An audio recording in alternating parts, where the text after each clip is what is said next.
Well, Chris Christie may not be running, but in his Reagan Library speech, he certainly laid out a strategy against President Obama. Just listen. Each and every time the president lets a moment to act pass him by, his failure is our failure too. When there is a problem, you fix it. That's what you do. That's what he did. That's the job we've been sent to do, and you cannot wait for someone else to do it when you're sitting in the Oval Office.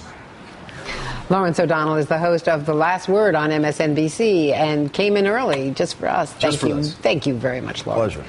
The Chris Christie phenomenon, this is like waiting for Godot, but it's the Chris Christie fundraising phenomenon. That's what you think if you want to know the value of being talked about as a presidential candidate, ask any governor who isn't being talked about as a presidential candidate. They're desperately trying to make fundraising calls. Can you help me with my re-election campaign? And all those people with the money in the Republican world are waiting for a call from Chris Christie. He's actually on a trip raising money for his gubernatorial re-election campaign. That's what he's actually doing with the flights around the country. And it's great to be talked about this way, and he's done everything he could to stop it.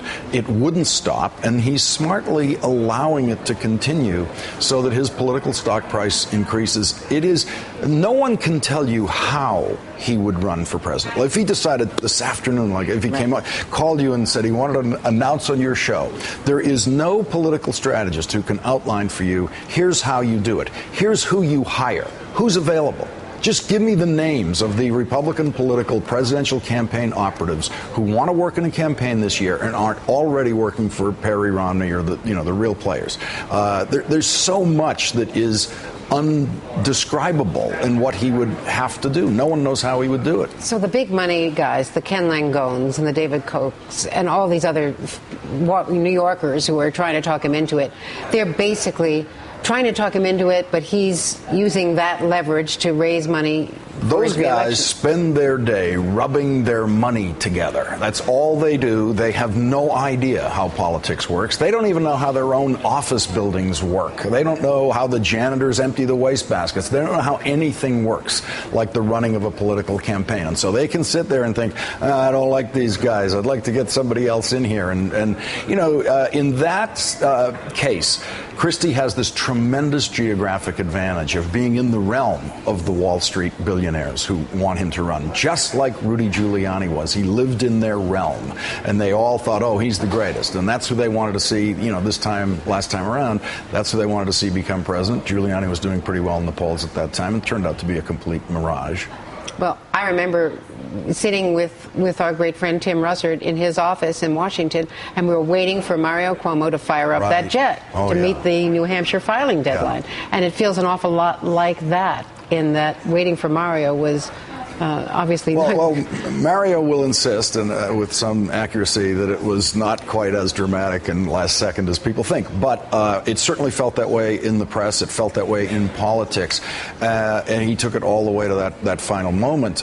Christie isn't doing that. I mean, what you don't have in the Cuomo model from the past is a series of statements by Governor Cuomo all year saying, I absolutely won't do it. Right. He didn't have that. So Christie has those very solid statements, and he referred to them at the Reagan Library. He said, that's my answer.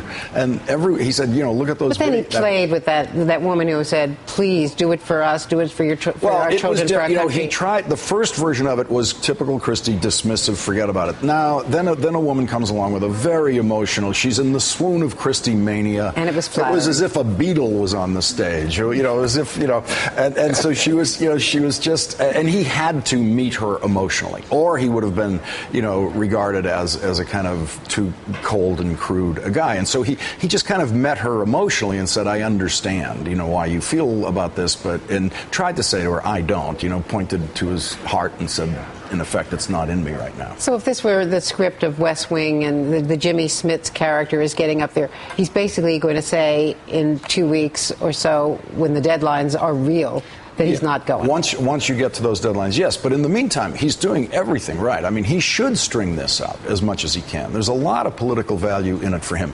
So far, Chris Christie is the smartest Republican candidate playing in the game this year. And doesn't he, by being so smart? Christie re-election in New Jersey, and then a national future after that. But by being so smart, does he make the others look less smart? In effect, but people will forget all of this. As soon as it's settled and as soon as the deadlines are here, the Republican voters are going to concentrate on who those candidates are. They will forget all the dreams of who else they were thinking about. Those people who could have run, Colin Powell, in 1996. He had a tremendous opportunity for president, a bigger opportunity than Christie's. He didn't. You watch that closely. The voters didn't, as the campaign went on, say, "Oh, where's Powell? I wish he had done it." They let the candidate the potential candidate who wants to leave. They let them leave. They don't follow them around. They decide who they're going to vote for after that.